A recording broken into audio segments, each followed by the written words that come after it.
So my name is Ralf Friedrichs. I'm here with a friend of mine that I've known for a lot of years, and he's actually really well familiar with the area. This was my stomping ground, as you know, and I used to get drunk here all the time. I used to do 10 to 15 shots of vodka, so you've probably seen a lot of that.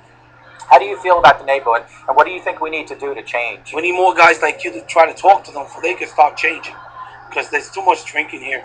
They got to slow down with the drinking, the alcohol, the drugs here. They need people like you who goes out and support the community. They need somebody to change this place. Right. This place needs to be changed. And I agree with you. Last week I ran into a lady down the road here, and she said, exactly what you just said, if we just had one person walk, just to give a phone number so when somebody's in need, they have somebody to call to even talk to them. I think that, but and like you know, you cannot fight any addiction without the other half, and the other half is the power of God. And there you go. You can have God without addiction, but you can't have addiction recovery without God. There you go. You have to have the good Lord constantly. And you know, I said it this way yesterday. I was on Channel 11 yesterday, and I said every night we all wear slippers, shoes, or sneakers to our bed, right? We take them off and we leave it at the edge of our bed. Right. Why not put it under your bed? So in the morning when you wake up, you have to go on your knees to go and get them, and then praise God and say thank you for another day in this beautiful earth. That's very nice. And we need to do something. I'm so glad that you coming out here every day, trying your best to talk to these people. Because these people, well, by time Friday, Thursday, they're drunk walking around. You're right. Doing nothing about it. Yeah, my first interview last week was right over here, standing here, and the guy was telling me he spends $300 in 2 days just on beer. And I said, well, how about just changing a little bit? How about just drinking one day to start with and sober up on Sunday? And he said he won't. Wow. But you know what? With the power of God, and I say this every day on my videos, with the power of God, anything is possible. And I'm proof of that, and I'm sure you're somewhat proof of that. I mean, you have a lot of God in you already. Sure. I've only since I sobered up started seeking the Lord a lot more. But that was God talking to me. So, but I do appreciate you letting me put this on. No and this will just go on one of my videos. But I think when people hear a voice, it means more than my voice all the time. So let me shut this off. Hold on. Go over here. And my name is Ralf Friedrichs. I'm here with a young lady at laundromat. And we were just talking about her grandfather had you said alcohol addiction, right? Yes. And how old was he when he died? 64. Did he die because of the alcohol? Yes, he didn't stop. He just drank. Alcohol was his food, breakfast, lunch, and dinner. Like me. That's how I used to drink 10 to 15 shots a day. I live in the Hamptons, but this was my stomping ground. I'd walk from my house on Pagoda to the liquor shop, and by the time I went from there back to my house, I drank all that. And I since then went to college and became an addiction recovery coach, and that's what I do now. And I do believe that we need to go out, and it's people like you and even Pat sitting there and me to help other people. Just as much as the church gives out food, we need to give out advice on how to fight alcoholism. But your grandfather, he died of alcoholism, and he was diagnosed with diabetes, high blood pressure, high cholesterol, and he didn't take care of himself, he didn't take the medicine. What did he drink, beer or anything, any alcohol? Actually, there was a type of liquor that they did back in my country, and they would like bury it, so almost like down south, the moonshine, homemade liquor? Something like that, yeah. Yes. But it was so strong that half a bottle would knock you out. Oh, boy. So when my grandmother would feed him, he would like try to eat a little bit of food, but the liquor was his drink right after. Oh, I know. And then you would hardly ever eat because you fill up on the liquor so much. Exactly. And I would drink to the point where by the time the afternoon came, I was half asleep. People wouldn't even talk to me. Couldn't talk to me because I wasn't up. But you know, it's people like you because you know somebody who died, and so if you just spread the word, if you see people walking the streets drinking with beer, I mean, I'm not saying go and say don't do that because these days people will kill you for the stupidest things. But you have a situation, and believe me, this will be on one of the airings. And, it's just your story. You're just telling your story. But if you ever do want to go and take a look at some of my videos, you can go right there. There's about 130 videos on my channel, 11, 1, 2, and 3 on YouTube. So take a look, okay? And it was so nice meeting you. My name is Ralf Friedrichs, okay? Thank you. Thank you. Bye-bye. Let me shut this off. Bye-bye now. Yes? Okay, so this is Ralph. Do you mind if I give you a name? Just your first name. I'm just with Pete, and what Pete is doing is he's walking around the old stomping grounds of mine, which used to be my alcohol haven, I used to call it. I used to walk from my house, Pete, to the liquor shop and back and drink 10 shots of vodka. So what Pete is doing is he's actually cleaning up the neighborhood, which is very applaudable. First of all, I want to tell you that. But tell me what you're finding here. You're finding like things like... Well, we're finding a lot of drug paraphernalia, needles, alcohol bottles, whether it be small little nips or the big liter bottles broken, a lot of trash. People are just to the point where a lot of good people in this community, and what we're doing is we're trying to take the community back. Right. Unfortunately, whether it be the state or the county, they're dumping on this area. We're all the low-class people, and we're trying to make it better. Right.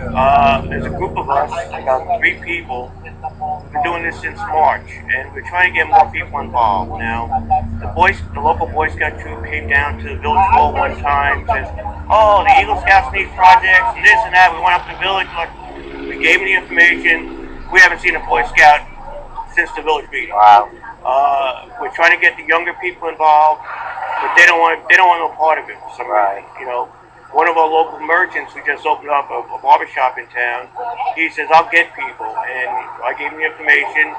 And he had gotten 2 people today, unfortunately young children, but he wants to start them young. Right. So, but hopefully we can get more people going. Well, every Sunday we do this. Oh, great. You know, and they can contact the village hall to clean up.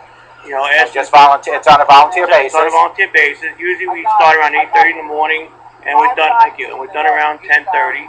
Today we're running late because we're very short-handed today. Right. And you know, we're finding issues even with the code enforcement area, because we're finding people living behind vacant buildings, and I guess they're not able to, because of manpower, go back and evict them, because code enforcement has no jail facility. Right. And of course the 7th precinct is short-handed. There's only 1 car, I think, for this area.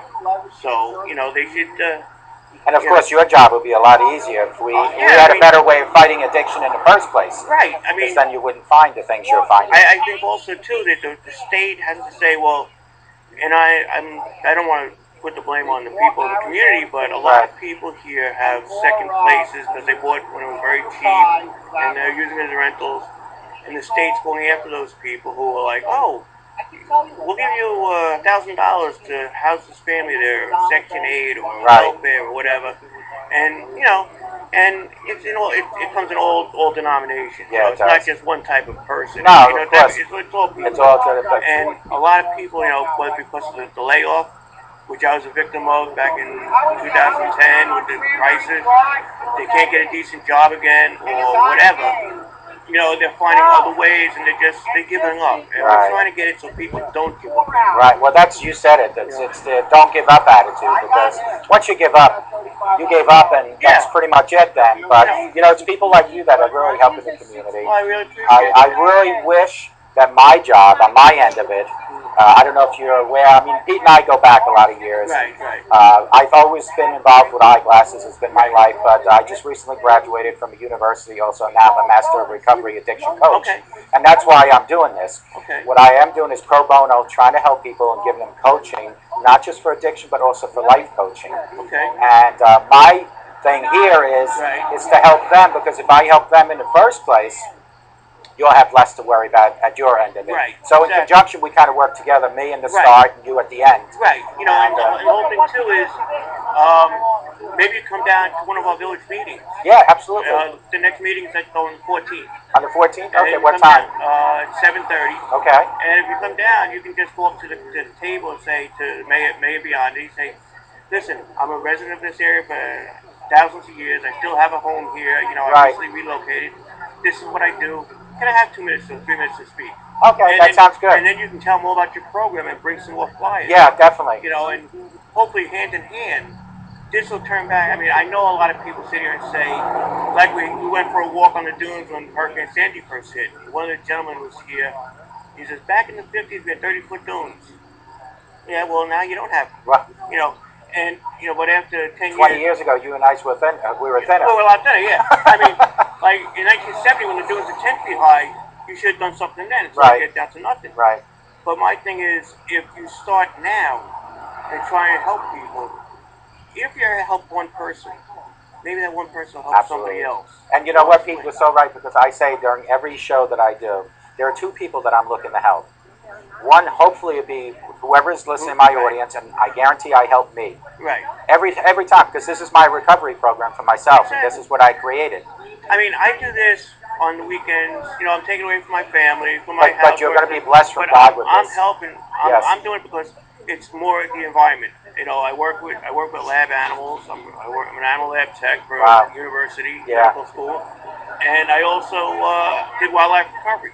Yeah. So if I see an animal in distress, if that animal survives and can go back into, you know, if it goes back into the wild, I'm happy. If it can't, it stays in a cage in a zoo or a facility, at least it's alive and I did my part. Well, that's good. And you know what? It's the 14th, right? You said? The 14th at 7:30 in the Village Hall. Okay. I'm going to make sure that I'm going to be there, and I'll bring some of my business cards. Let me just give you give one me of my business cards. And it's a pretty simple thing. Help. Okay. Can't get any easier than that, and help, right? And I certainly appreciate you doing this interview, Pete. It's always a good seeing you. And when this is on YouTube? It's going to be, if you go to this website, well, let me see, is my other website on there? Because I have two websites. The other one is Clear Views. Did we put it on this one? Oh, it's right there. You see clearviews.info? Yeah. On clearviews.info, there's over 130 videos already. Okay. They average about an hour and a half. I have sponsors. I do my own. I'm the host, the producer, the director. Okay. Take a look at some of the videos. There's a topic almost every day that affects each and one of us in this community. Okay. Even you with your animals, believe me. Right. There's always a topic. Well, like I said, you know, I mean, like when I go to work and stuff, I run into different people. I mean, I got so many. I'm wearing so many different hats right now because you know I started with the animals. I go to tackle Porsche. I meet somebody. I said, "Oh, can I take a picture of your alligator?" Yeah. Someone there says, "Well, he knows this person." Oh yeah. Now I'm holding the boa. I did the facility with York Decks to Nature. Wow. At to try hammerfish, boa constrictors. So I mean, I have a lot of people. Well, you know, all those hats that you're wearing, it's really good, especially in our age group now, because it keeps your mind going, keeps you fresh, and more importantly, not for you, but for me, it keeps me away from doing other things. Right. Well, I'm still getting senile, but that's all right, Pete. But, always good seeing you. Good seeing you. And I will definitely see you on the 14th. Okay. But you'll see me here next Sunday if you're here. I come every Sunday for about an hour.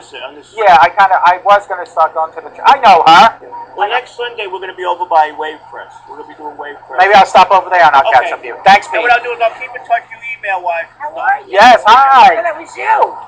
How you been? Good. Thanks, Pete. Thank you. Good seeing you. I certainly will. He was just up here visiting. Really? Yeah, but he's back down in Myrtle Beach. How's your mom doing? My mom is. Thanks, Pete. Lives right around the corner, by King Cullen.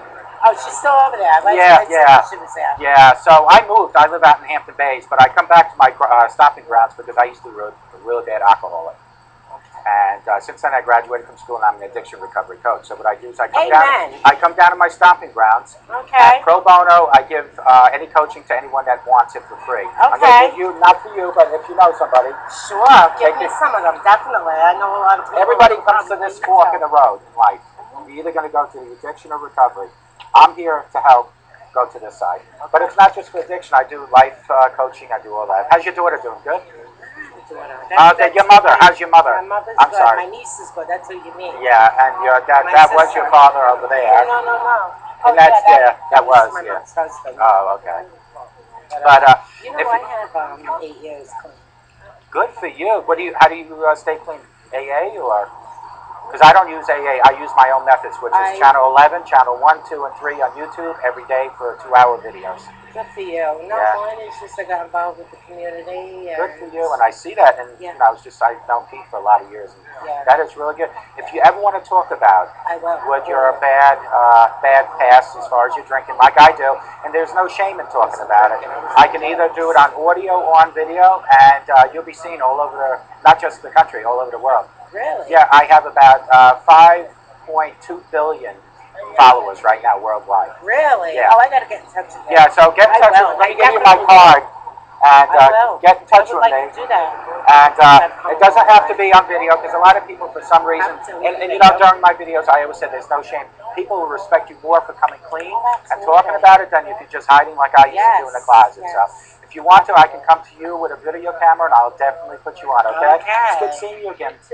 Bye-bye. How's your wife doing? She's good. She's waiting for me. She's in the car down there, the caddy. Oh, Because we come out here for an hour on a Sunday. That's the only time I really have. But I felt coming to my stomping ground where I did my most drinking is the best place because I know the area. Yeah, see, I left my stomping grounds. I left here when I was doing my dirt. Well, see, I did too. I came home when I was ready. Yeah, I mean, but you know, for me to come here because I really do. I used to walk from that liquor shop to my house on Pagoda and drink 15 shots of vodka on my walk. And I used to do exactly what you're doing here, is just throw my shots into the woods and stuff. So what you guys, I was just saying to Pete, if I can prevent in the beginning, you won't have to do this at the end. It's all teamwork. So, but we'll talk, okay? Yes, I will. Talk to you later. Bye bye. Oh, I'll definitely do that. Thanks. Bye bye. Take care, Pete. Take care. Bye bye.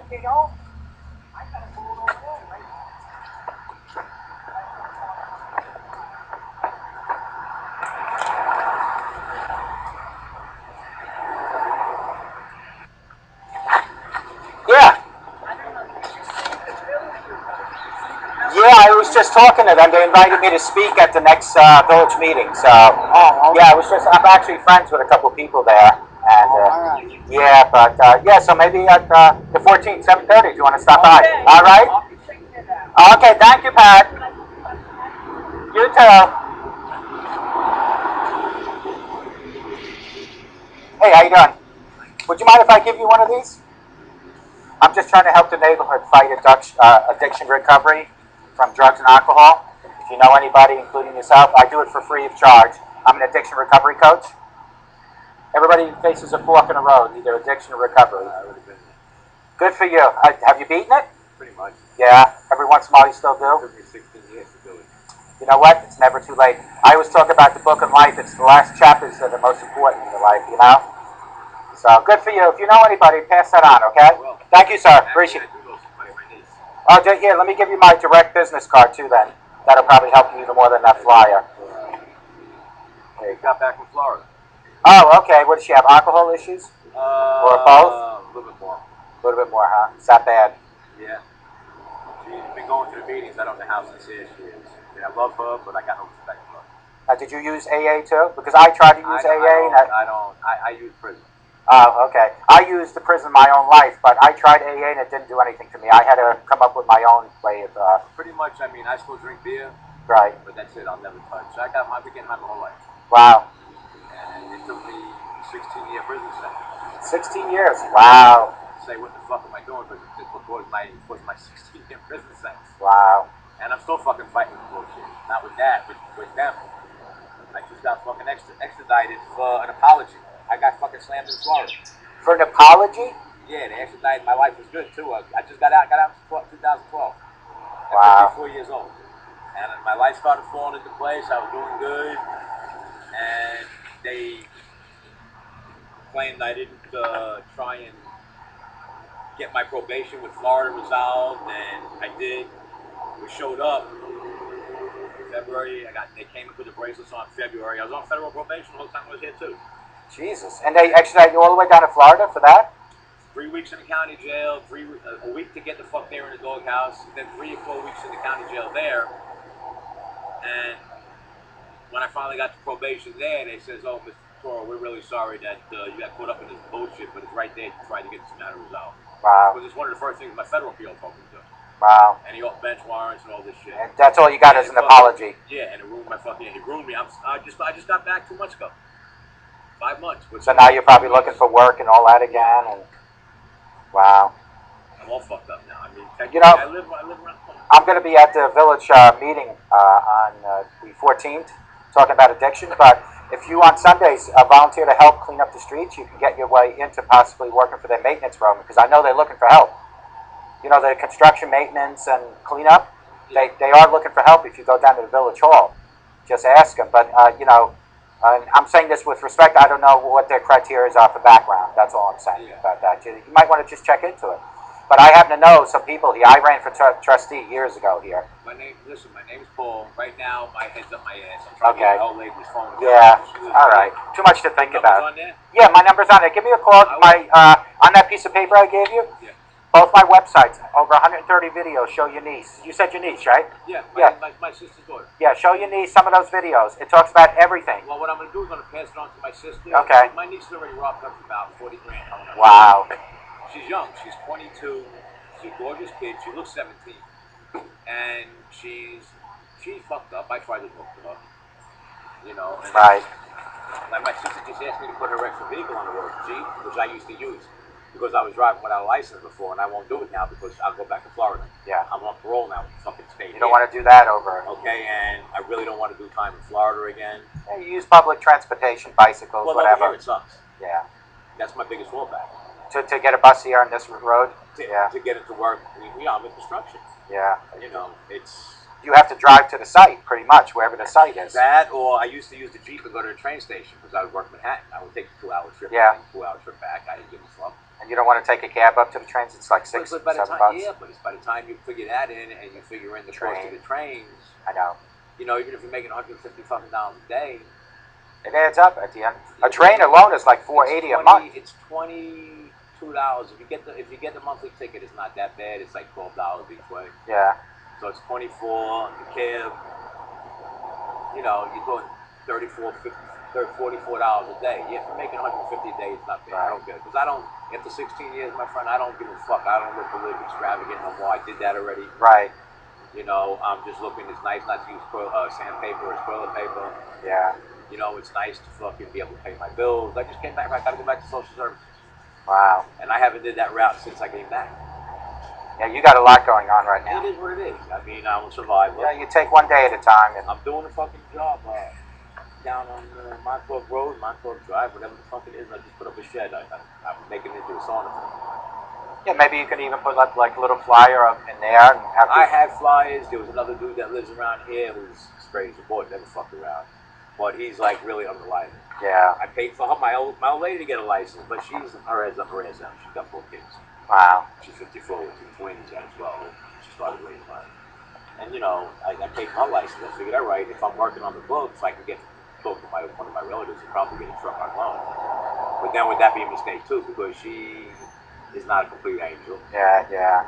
And you got to worry about who you associate yourself with because of your probation. But you know what? Look at it this way. This is the way I would look at it. You had the hard things happen in your life. It can only get better from this point, and it certainly will.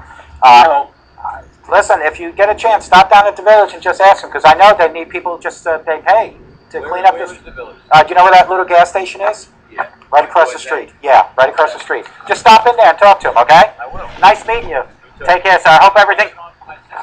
Okay, terrific. All right, and like I said, I mean, her name is Tiffany, my niece. Okay. And maybe you can do something for her. Maybe, and I'm going to be here the next 8 Sundays around this time, because I moved since then. I live in Hampton Bays. Right on the other side of fucking Sunrise. Okay. Well, if she calls me, if you call me, I'll make sure I get to her. My sister will probably definitely call. And you know what? She doesn't physically have to meet with me. We can do it over Skype. I can talk to her. We can do it over the phone. Just give her. My landlord, he goes to the meetings over by the ice cream parlor. Yeah, yeah. All right, so I introduced them. But she I don't think she's had the bottom yet. You got to hit rock bottom, because otherwise but you know what? As long as she keeps plugging at it, that's the thing. If she does. If she does, right? She's a fucking good manipulator. Aren't we all when we want some? She is. I never robbed my parents. Nah. I robbed a dope dealer. Yeah. I used to, I'm 56, so everything nowadays was robbing cars. Yeah. You know, she is a fucking manipulator. Wow. She's the queen of fucking hunts. Oh, jeez. My sister asked me to put the Jeep back on the road. I don't want to do it, but then I feel like I'm doing something for her. And right now, I don't really think it's the right thing to do. Right. Because that's going to open doors for her to play her game. You know, and like I said, I'm not a firm believer in the meetings. I was forced to stay in the halfway house per choice to get my paperwork transferred back to New York when they extradited me. And I see the shit that goes on, and actually I lost my chain of thought. Well, the main thing is that hopefully she'll hit rock bottom sooner or later. I hope sooner or later, but I figured one of 2 things: go to jail, she's scared to death, or she get a phone call. She's done.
Good morning and welcome to Take Your Life Back. Today is September 4th. It's about 3:30 in the morning.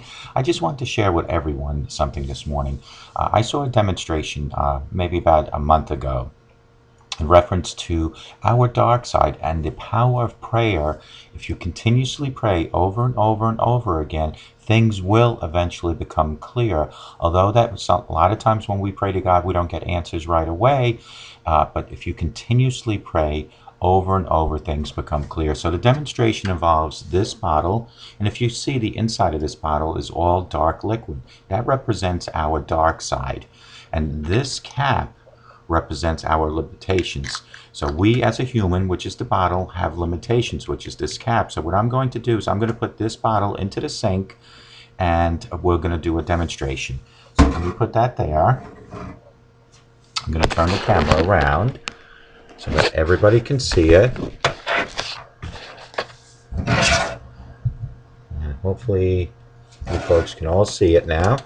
Okay, so you see the bottle. I'm going to turn the water on. Okay, so now everything inside is dark, which represents our body and our inside. And what I'm going to do, and this clear water represents our prayer. So you see the continuous water running.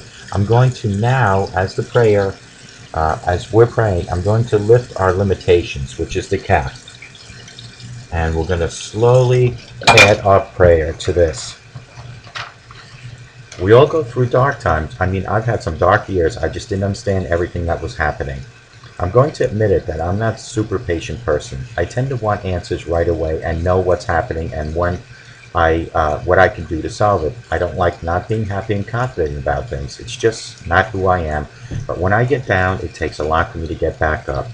If we pray for a sign, which is this, the water is prayer, but just give up because we feel like God's already heard our prayer and He knows what we need, but He hasn't answered. It's kind of like when we were kids in the toy store and we kept asking our mom and dad for toys, but we never got any results. Yeah, it never worked for me either, but you get what I mean. Anyway, that is exactly what's happened to me in the past years. I have prayed and prayed and prayed, but haven't really gotten any results. The answer I thought God would give me, and especially in the time of praying, I thought my problems would be fixed, which was all before 2013. Then, in 2013, my cap of limitations was lifted. This is the cap, remember this now, was lifted off the bottle, which is my body.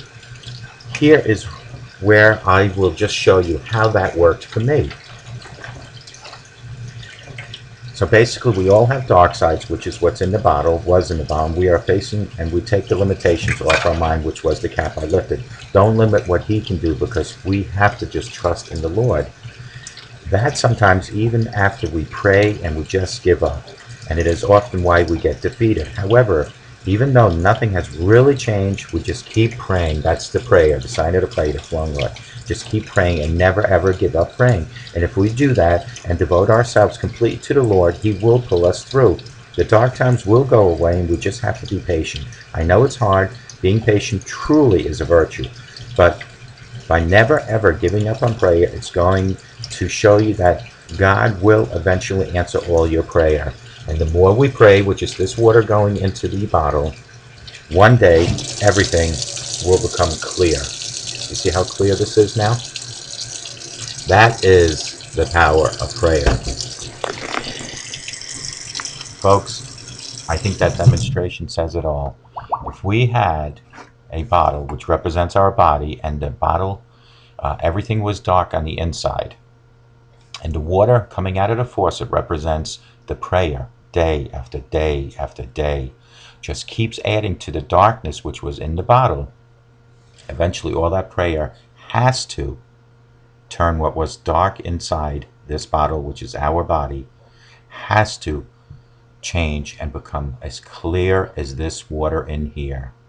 That, folks, is the power of prayer. Hello, folks. My name is Ralf Friedrichs. I just want to share my story with my situation back in 1981 in the United States Marine Corps. I was sitting in a chapel during boot camp, and a chaplain tapped me on the shoulder and asked me to come into his quiet room.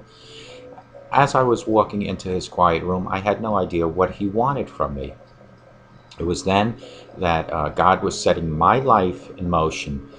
So the chaplain sat me down and he says, Ralph, I've noticed that you like to help people, you motivate people, you're always walking around with a smile. And I wanted to know, this is the chaplain saying this to me, I wanted to know, Ralph, would you like to volunteer and become a lay leader?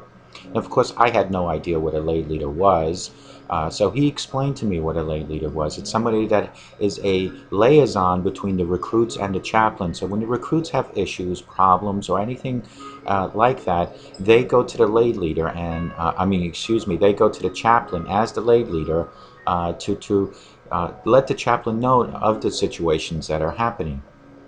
It was then in 1981 that God already had a plan for me, and when there from that point on was that God realized that no matter how long it would take for me to achieve what God already knew what was going to happen to me, He would let me go down into the worst extremes in life. So from 1981 as a lay leader, and I'm going to show you the medal now with a lay leader, the front and the back. This is the back of the medal, and then the front looks like this. So in 1981, at Paris Island, South Carolina, when I became a lay leader, God already had my life set in motion. But again, He wanted me to set my own course in life.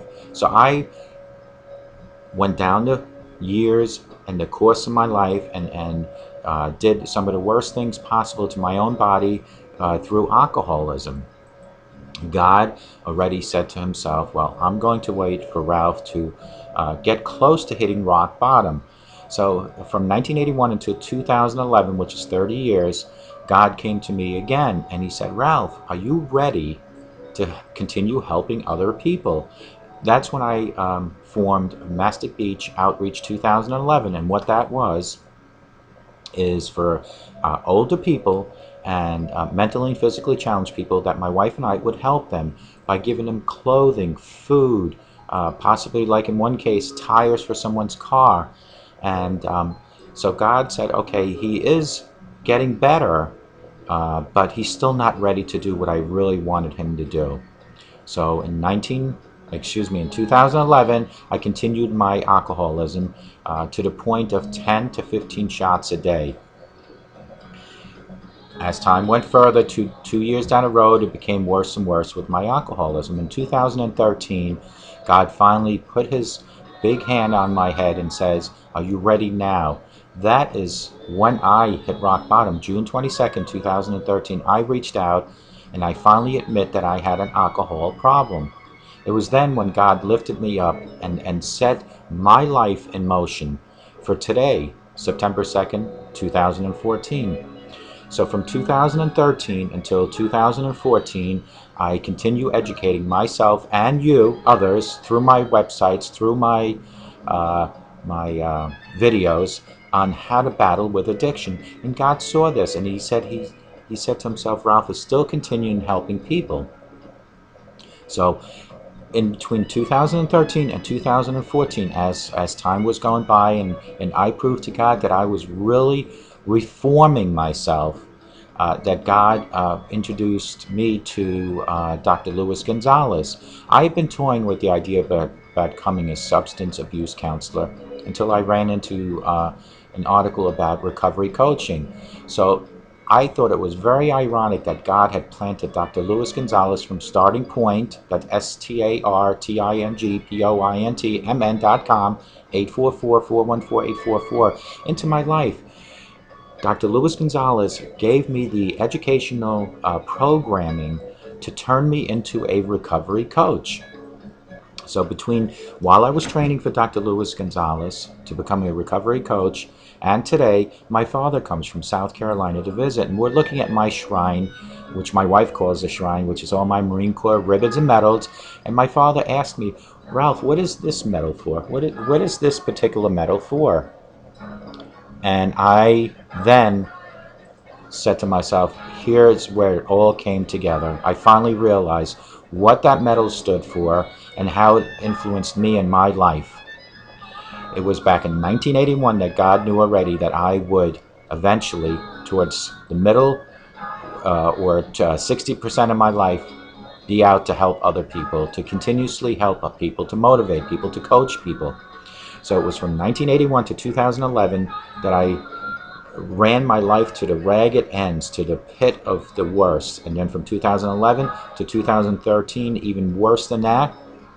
And then June 22nd, 2013, finally helped myself up with the grace of God. And in 2014 became an addiction recovery coach.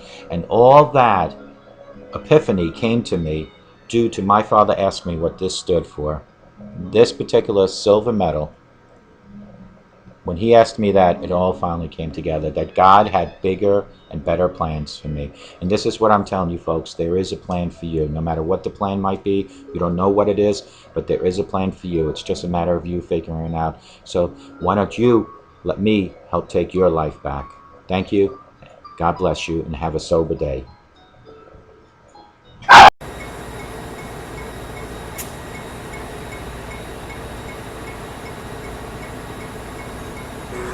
Hi, I'm Ralf Friedrichs. Welcome to Grand Central Station.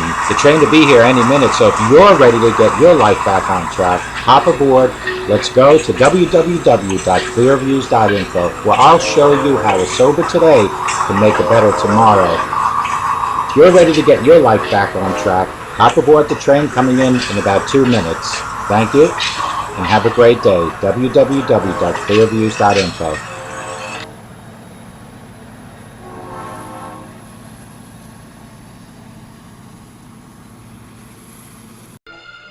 Good morning, my name is Ralf Friedrichs, and welcome to Take Your Life Back. Today we're going to talk about the facts of marijuana. In the previous video we spoke about the facts about alcohol poisoning, so today we're going to touch on marijuana. Just to update you folks, I did go down to my old stomping ground in Mastic Beach and did a few interviews that you probably have heard by now before you even saw this, because it's on this particular segment. The interviews were quite interesting, and I do apologize that there is some profanity from one of the interviewees. However, my job is to bring the real people with real stories to you, and that's what I do. And unfortunately, I can't control what people say. It is certainly not condoned by me whatsoever. However, those are real people with real issues, with real stories. As usual, I just want to promote Dr. Luis Gonzalez over at startingpoint.com. It's actually startingpointmn.com. That's startingpointmn.com. He has two entities. He has the first entity, like myself, to take you from recovery to, from your addiction to your recovery. He will walk with you step by step, 24 hours at a time. He will also, like myself, not talk about your past. You can utilize him for addiction coach recovery methods, and he will, like I said, walk with you step by step. The other part of it is if you have if you have passion, professionalism, and personality, and some addiction background, whether it being your own or helping other people, you can also go to him and go through his educational program and become a addiction recovery coach. So that is both his entities over at Dr. Lou Gonzalez, or Dr. Luis Gonzalez at startingpointmn.com. His phone number is 844-414-8444. That's 844-414-8444. Now, on my two websites, I have the informational website, which is for addiction and recovery, and that is clearviews.info, clearviews.info. Clearviews.info is strictly information on addiction and recovery. There are tons and tons of videos. There are articles, there are stories. The stories and articles and some of the videos are by doctors, psychologists, and psychiatrists, and I merely put their stories or their articles or their videos on my website for your informational purposes. My own videos speak about my own daily battles, speak about battles that you might be experiencing, speak about just about anything. There's about 130 videos total. I do ask that if anyone out there has a particular subject they want me to address via video, please email me at, let me just adjust this a little bit, email me at clearreform@yahoo.com. That's ClearReform at yahoo.com, or you can text me at 631-599-0218, or you can call me at 844-405-HELP. Now, my other website is for, like what Dr. Luis Gonzalez does, I also help you walk from your addiction to your recovery 24 hours at a time. Day by day, we walk together. We figure out what's the best path for you today, and for your future. We will also never talk about your past. I just wanted to let everyone know that it was a successful day in Mastic Beach yesterday. The first person that you heard on the videotape was the pastor of the Agape Church over on Neighborhood Road. The second person or people that you heard, that was a cleanup crew in Mastic Beach. They were walking the streets, and what they do is they're picking up syringe needles, they're picking up bottles, shots, things as such, empty ones of course, because the people utilized whatever was in them. The one fella, Pete, him and I go back many, many years. I will be at the village meeting October 14th, 2014 at 7:30, just to bring up my goal of helping people in Mastic Beach, Mastic and Shirley area. If you want to attend, it's on Neighborhood Road. That is the village meeting, and that is October 14th, 2014 at 7:30. Let's start. What we're going to do is we're going to talk about what is marijuana, or facts about marijuana. This is coming directly from the CDC. I'm going to, as usual, you know when I'm talking from my heart, because it's more passionate than when I read, which is sometimes mispronounced, so bear with me. What is marijuana? Marijuana is a mind-altering substance. You smoke it like a cigarette. All forms of marijuana contain THC, delta-9, tetrahydrocannabinol, the main active chemical in marijuana. It also contains over 400 other chemicals. Those are chemicals you're inhaling, they're ingesting every time you pick up one of those joints. And I don't want you to be like Clinton and say it's okay because I did smoke marijuana, but I never inhaled. It doesn't make it any different. How is marijuana used? THC in marijuana is strongly absorbed by fatty tissues in various organs. Generally, traces of THC can be detected by standard urine tests several days after smoking a session. However, in heavy chronic users, traces may be detected for several weeks after they have stopped using marijuana. What are the effects of marijuana? What are the effects of marijuana are problems with memory and learning. It's kind of like the alcohol, more with the memory part with the alcohol. Distorted perception, sight, sounds, time, and touch, almost like your seven senses are being destroyed. Difficulty with thinking and problem solving. I mean, anytime you're intoxicated, whether it be marijuana, alcohol, or any other drugs, including synthetic drugs, they will compromise your everyday function. Let me turn this down a little. Loss of motor coordination. God forbid, whether it's drugs or alcohol, you get behind a wheel. But what they're talking about is not a motor vehicle as much as your motor functions, like this. These are motor functions. So you will lose that. So go ahead, keep smoking marijuana if you want to lose that too. Increased heart rate, anxiety. Folks, do you want your heart to race to a rapid pace where you might end up with a heart attack because you want to get that high? Poor judgment and decision making. Users can forget to have safe sex, population will increase, and possibly expose themselves to sexually transmitted diseases. AIDS, for instance, HIV. Folks, when you are smoking, drinking, using any type of substance, your better judgment is forfeited and compromised, and therefore that leaves the door open to just about anything. Findings have found that long-term use of marijuana may play a role in some types of cancer and problems with respiratory, immune, and reproductive systems. Folks, I did a video on alcohol and the fetal syndrome, and my cover picture was a woman drinking a bottle of beer. Shame on the woman doing that, and shame on any parent to be utilizing alcohol and knowing that they are pregnant. And the same goes with drugs. There's no difference. And the same goes with smoking, for that matter. Does smoking marijuana cause cancer? Marijuana contains at least the same amount of carcinogens as tobacco smoke. I hope I pronounced that right, and I hope everybody gets it, but let me spell it out. Carcinogens.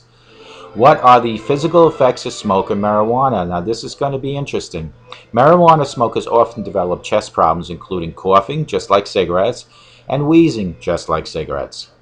They also tend to have more chest colds than non-users. Furthermore, they are an increased risk of lung infections like pneumonia. Animal studies have found that THC can damage the cells and tissues in the body, which help protect the people from disease. And I don't like the fact that animals are being tested like guinea pigs to help us. I mean, I know, folks, I get it.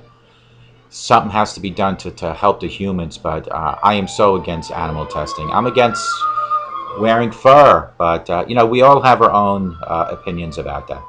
Are people who smoke marijuana more likely to use other drugs? I would say, before I even read this, probably yes, because they're judgments. Marijuana users are an increased risk of using other drugs since they are exposed to and urged to try more drugs. While not all young people who use marijuana go on to use other drugs, further research is needed to predict who will be the greatest risk. How can you tell if someone has been smoking marijuana? He or she might seem dizzy and have difficulty walking, seem silly and giggly for no reason whatsoever, have bloodshot or red eyes, and have difficult time remembering things just when they just happen. Folks, it's like the alcohol. I mean, any drug will make you like this. How does marijuana affect driving a car? Well, I can tell you before I even read this, it's not going to be good. Marijuana has a serious harmful effects on the ability to drive safely, including alertness, the ability to concentrate, coordination, and the ability to react quickly. Is smoking marijuana addictive? Marijuana can be addicting. In 2002, 15% of people entering drug abuse treatment programs reported that marijuana was their primary drug of abuse, showing that they need to stop using the drug. For more information on marijuana and other drugs, visit National Institute on Drug Abuse at www.nida.nih.gov. Join together, advancing effective alcohol and drug policy prevention and treatment. Go to www.jointogether.org. Folks, this wasn't a lot of information, but it's enough to make you realize that marijuana is not good for you. But we're going to recap now, and then we're going to recap at the end of this segment. What is marijuana? Marijuana is a mind-altering substance. All forms of marijuana contain THC. The main active chemical in marijuana is called tetrahydrocannabinol. It also contains over 400 other chemicals, folks. Can you imagine what cocaine probably has and crack? How is marijuana used? THC as marijuana is strongly absorbed by fatty tissues in various organs. Generally, traces of THC can be detected by standard urine tests several days after smoking session. However, in heavy chronic users, traces may be detected for several weeks after they have stopped using marijuana. What are the effects of marijuana? Problems with the memory and learning. Distorted perception, sight, sounds, time, touch. Difficulty with thinking and problem solving. Loss of motor coordination. Increased heart rate, anxiety. Poor judgment decision making. Users can forget to have safe sex and possibly expose themselves to sexually transmitted diseases. Findings have found that long-term use of marijuana may play a role in some types of cancer and problems with respiratory, immune, and reproductive systems. So don't think you're just going to get you a little high and it's done with. You're hurting yourself, folks. Does marijuana cause cancer? Marijuana contains at least the same amount of carcinogens as tobacco smoke. What are the physical effects of smoking marijuana? Marijuana smokers often develop chest problems, including coughing and wheezing. They also tend to have more chest colds than non-users. Furthermore, they are an increased risk of lung infections like pneumonia. This is the part I don't like to read, but it is my job to bring the news to you. Animal studies have found that THC can damage the cells and tissues in the body, which help protect people from the disease. Are people who smoke marijuana more likely to use other drugs? Marijuana users are at an increased risk of using other drugs since they are exposed to and urged to try some other drugs. While not all young people who use marijuana go on to use other drugs, further research is needed to predict who will be at the greatest risk. How can you tell if someone has been smoking marijuana? He or she might seem dizzy and difficulty walking, seem silly and giggly for no reason whatsoever, have bloodshot or red eyes, just like drinking, and have a difficult time remembering things that just happened maybe a couple minutes ago. How does marijuana affect driving? Marijuana has serious harmful effects on the ability to drive safely, including alertness, the ability to concentrate, coordination, and the ability to react quickly. Is smoking marijuana addictive? Marijuana can be addicting. In 2012, 15% of people entering drug abuse treatment programs reported that marijuana was the primary drug abuse, showing that they needed to stop using the drug immediately. And if you want to get more help on marijuana and other drugs, go to www.nida.nih.gov. And if you want to come together, join together, go to www.jointogether.org. Folks, we did the alcohol poisoning. We talked about marijuana. One of my segments to come is going to be, we've already discussed synthetic drugs. We're going to talk about cocaine on one segment. We're going to talk about crack on another one. But those are segments to come. I want to just recap on yesterday. My first interviewee was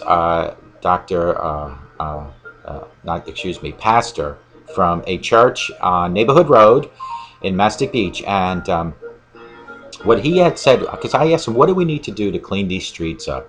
Because there is a lot of marijuana use, a lot of drug use, a lot of alcohol use. Folks, I was one of those alcohol users on Neighborhood Road. So I know what's out there. And why do you think that I go back to my stomping grounds? Because I know where to look for people.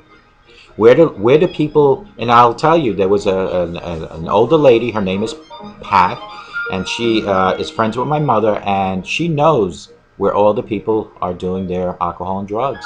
She knows exactly where they are. But I will tell you, I do too. Not that I ever touched the drugs, but the alcohol. I used to walk from my house to the liquor shop, back to my house, and drink 10 to 15 shots of vodka. Why did I do it during my walk? Because I thought I had the whole world fooled. They would never see me drink in front of them, so they thought I would think that they were thinking he doesn't drink. Folks, if you're doing marijuana, if you're doing cocaine, crack, or if you're only doing alcohol, people do know. People notice the difference in you. The color of your skin, the way you're talking, the silliness that you might be experiencing, the way you carry yourself, people do notice. But, so the pastor said, if we had people like me just coming out here and witnessing and talking to people, telling people that there is hope and there is a life other than addiction. If more people like myself would be out there, maybe a difference could be made. Last week, not yesterday, a week ago yesterday, I had a lady said if there was just another person or a person that would come out here, hand out a phone number for people that are in need, just to make a phone call and say, pretty much like my business card says, help, or my phone number. There are people that just need to talk to someone. And who can they turn to? They can't turn to the governmental programs because, A, you call social service, usually it's automated system. You don't get to talk to a live person. The 24 hotline numbers, a lot of times you're put on hold, and God knows 911, if you call them, you might be on hold for a little bit. But why can not just me, but other people just walk up and down your neighborhood road in your community and let your lessons empower addiction recovery, like my lessons empower addiction recovery, because that's what Clear Reform and Clear View stands for. Community lessons empower addiction recovery. Why can't you do the same in your community, on your own neighborhood road? Whether it's called that or not, it happens to be that our neighborhood road is called Neighborhood Road. So the pastor pretty much said it all and wrapped it up in a nice little package, and that is that we need more people to go out there. And Pete, on the other hand, who is out there cleaning the mess that these folks are creating, and you probably heard this, I said to him, wouldn't it be great if I can nip it in the butt in the beginning so you don't have to deal with it at the end? Meaning, if I could just reach 2 people with this video, 2 people. I know I'm reaching me for my recovery. If I could just reach one of you guys out there, that is one more that might not dump your empty beer bottles, your empty shots, your syringe needles in your own neighborhood, on your own neighborhood road. In a perfect world, I would love to help thousands that are watching me. But it's not realistic. But if I can just swoop up 2 people, one being me, which I guarantee you will happen each and every video, each and every minute, each and every day. But if I can just swoop up one of you guys to just realize that there is life after drinking and drugging for a lot of years. There is. Why not start writing a new chapter in your book of life? And what is your book of life? Well, your book of life started like my book of life. In my case, it was 1961 when I was born. And in my end of the book of life will be upon my death, when the good Lord decides that's my time to go. When it's your time to go, you'll have an ending in your book. And in your book, just like in my book, it is our parents that from the start of our book, which is our birth, all the way until about 17, 18, have to help write those chapters. Those chapters should include things like love, compassion, respect. Those chapters should not include your parents, that you're writing in your chapters that your parents were drinking, smoking, using profanity, or hitting each other. Those should not. But why not start today writing your own chapters in your book? From 0 to 17 and 18, your parents were part of your book. At 18 or so, it is your responsibility to start writing your own chapters in your book of life. Why not start it today? It doesn't matter how old you are. Let's say, hypothetically, you're like me, 52, and you're just starting today. Those 52 chapters that were written that might be less than desirable because of addiction or whatever problems you have, because God will forgive you, but whatever problems, those chapters will be pushed away. Today, September 30th, 2014, will be a new chapter in your book of life. Get a new pen out with a different color ink, put on today's date, September 30th, 2014, and let today be the first chapter for the rest of your life to be good chapters until the end of your time. Why not start today? Do you really need to drink all day to pass out, not to remember anything? Do you need to smoke marijuana and possibly have one of these things happen to you? Do you need to do crack or cocaine?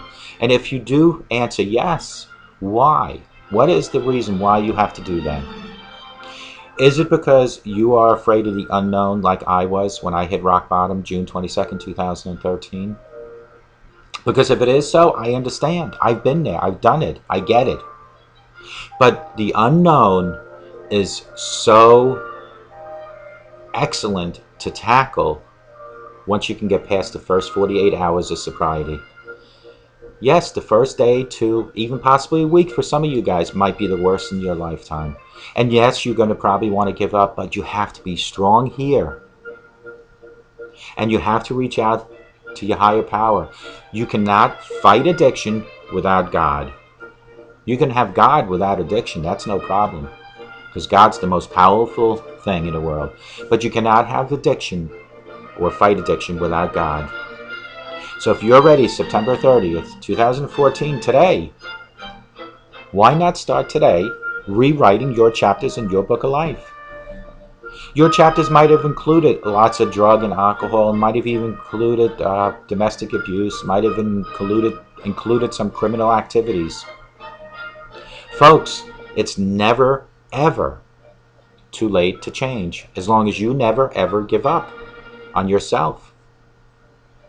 You might have given up on other people in your life. I know I have. And those same people that I might have given up, I've learned to forgive throughout my recovery in addiction.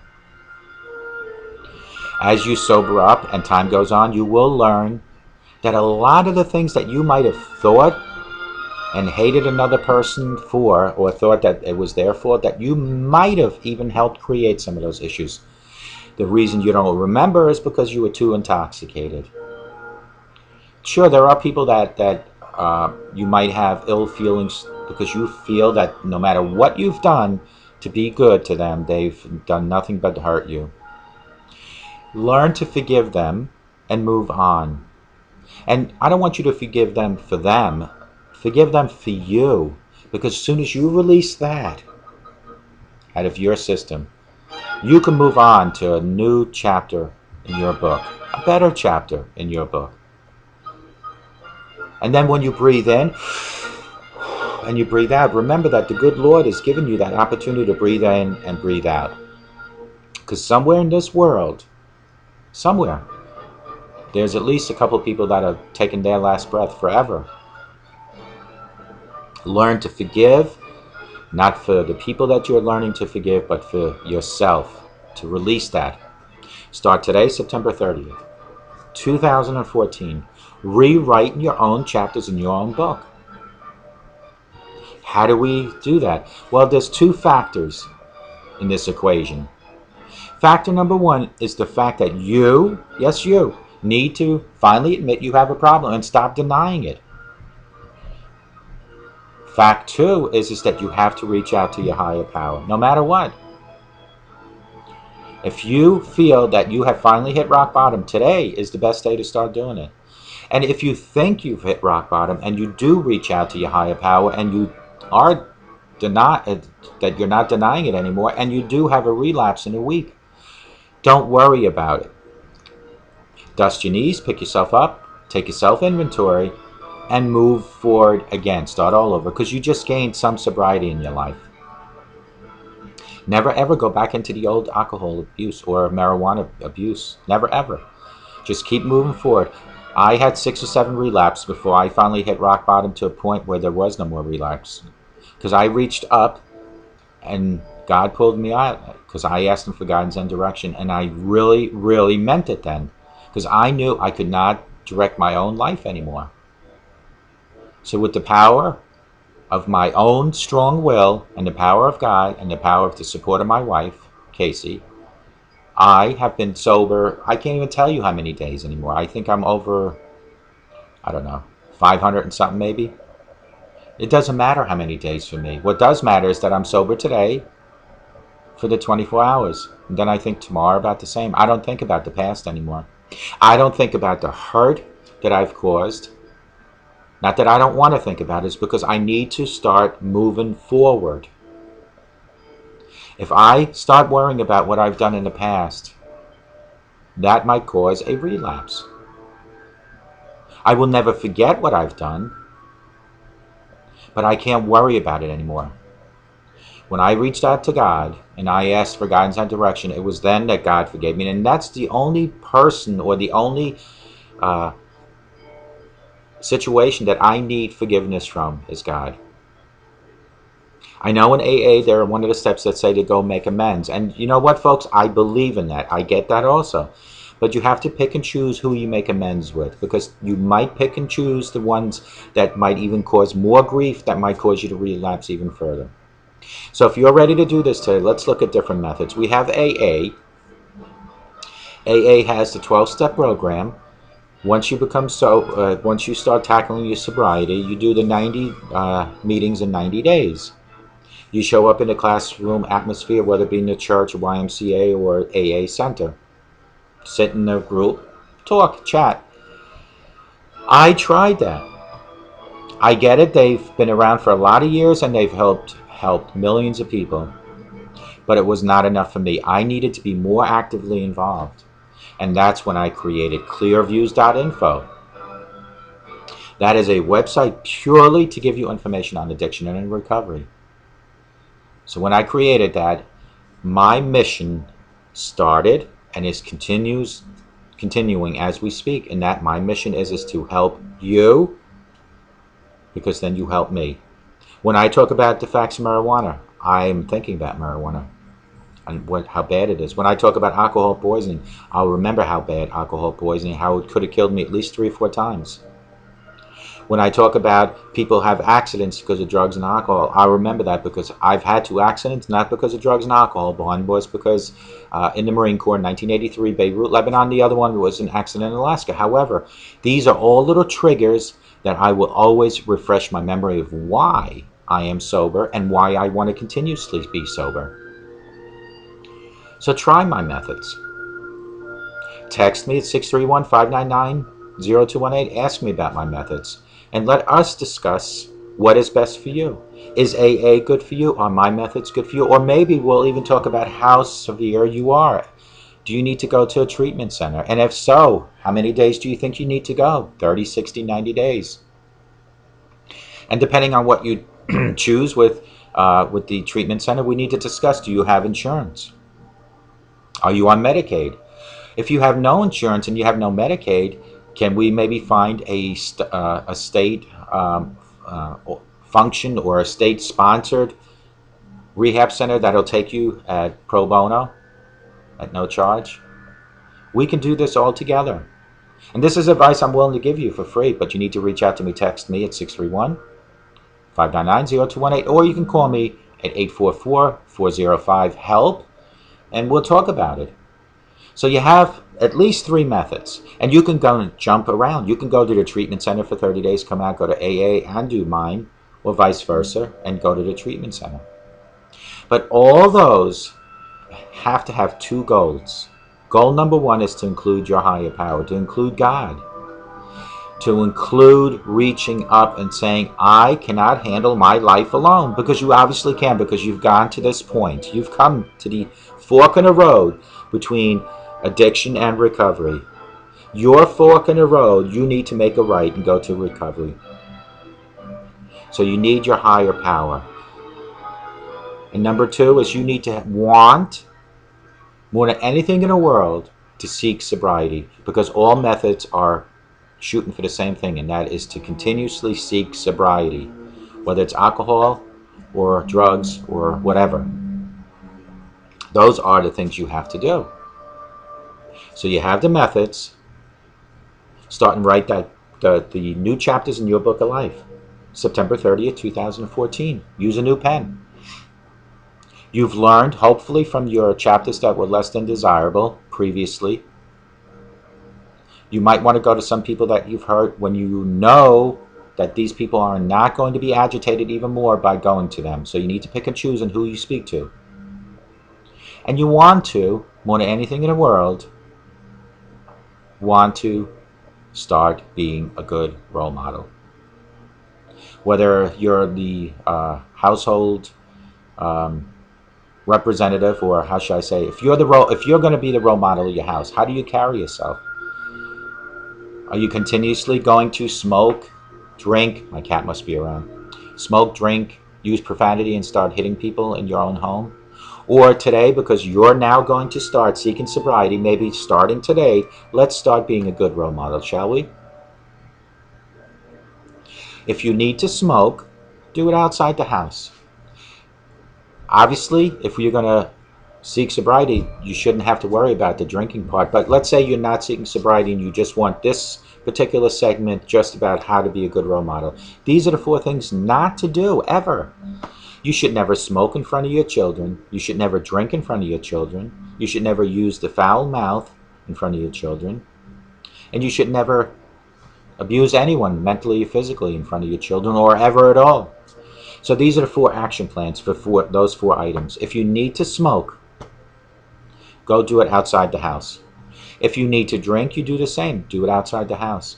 If you need to use your profanity, that trash mouth, go where it belongs, in a bathroom.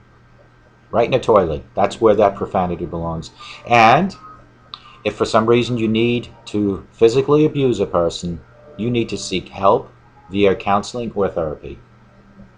And if you're the victim of this physical abuse, you need to call the authorities. Have this loved one taken out in handcuffs is easier and better, because he or she will get help on the outside. And they will eventually come home, because in handcuffs means still alive. They'll probably come home again eventually, hopefully. But if the authorities are called to have to take you because you were so physically abused, taken out in a body bag, that is irreversible. You're dead. Don't let it get to that point. You have to be a role model. Because your children's book of life that you have now committed to help and write between 0, their birth, and 17 or 18, cannot see those 4 things in their chapters. Because if they see these 4 things, and if they go out and do those 4 things, and they end up on the Jerry Springer, the Maury, and the Steve Volko shows, and then when they say it was because of my parents that I'm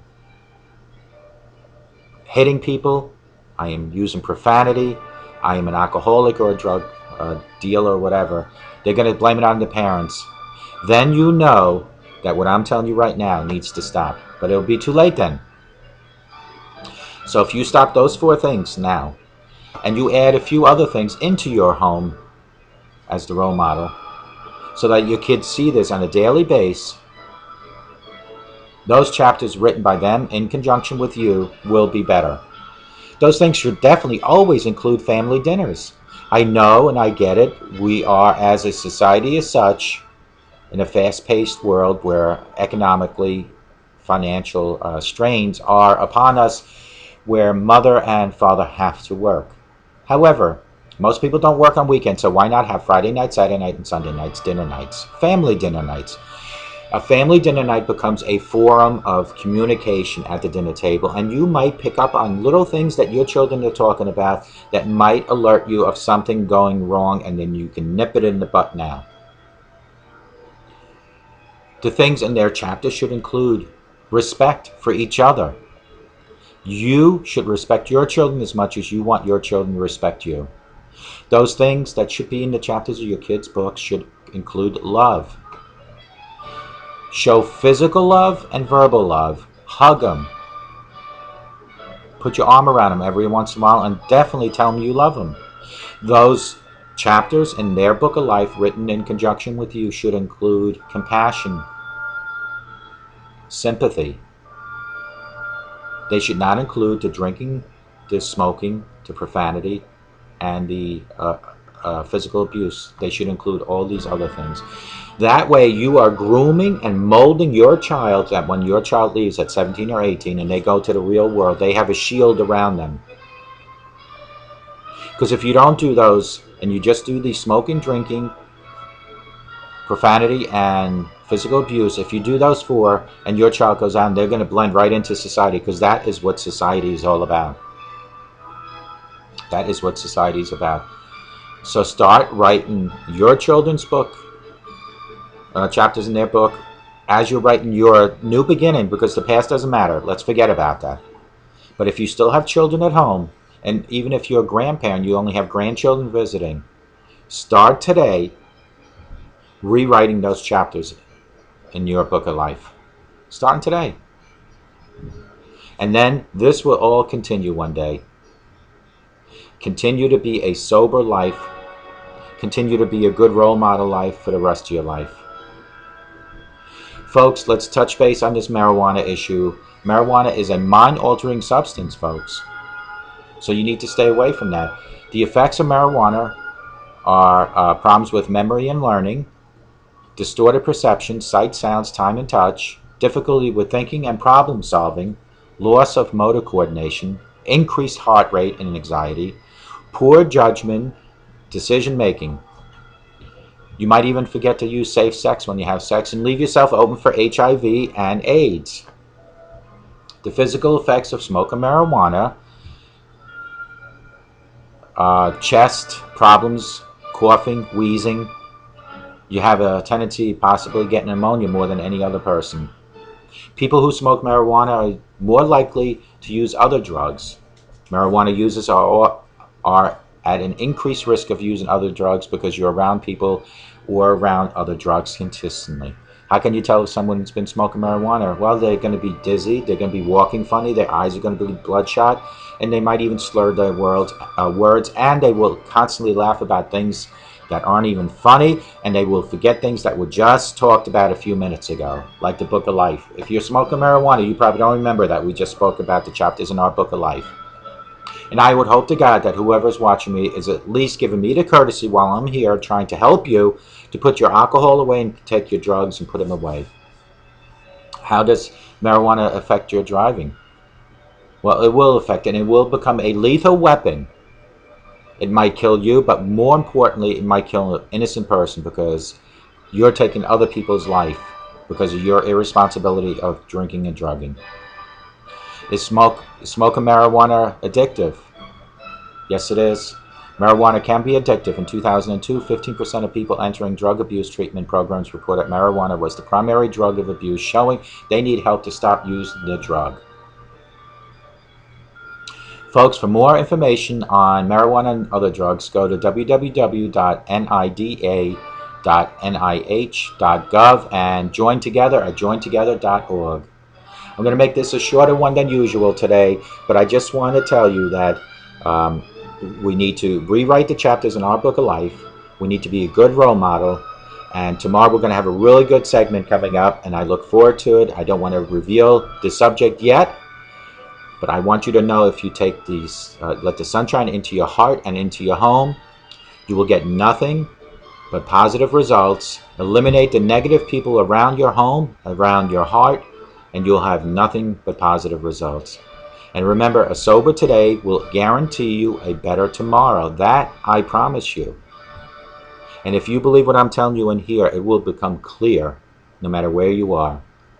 Clear community, lessons, empower, addiction, recovery. We all as a community have so many lessons that need to empower our addiction recovery. It needs to empower your addiction recovery. Together, we all can have an influence on drugs and alcohol abuse, but we need to work as a community. I hope everybody has a great day today, September 30th, 2014, and I hope we all start writing new chapters in our Book of Life, and let's make every day a day to show our family that we are a good family, a responsible family, and that you are a good role model. If anything else, please have a sober day, and God bless you.